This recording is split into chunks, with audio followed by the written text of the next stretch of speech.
ကြိုက်တဲ့ကိုအထက်မှာနီနီရဲ့ချိုးများနေတာပဲချိုးများနေတာပဲအပြင်စိမ့်လဲချိုးပါတယ်ချိုးပါတယ်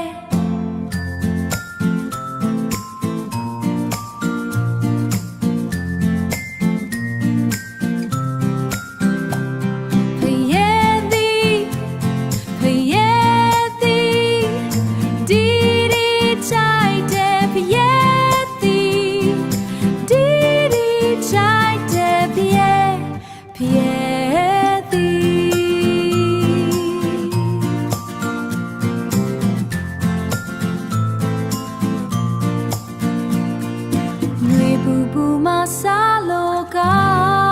င်ဖျဲသီးတွေအမြဲချိုစေကြ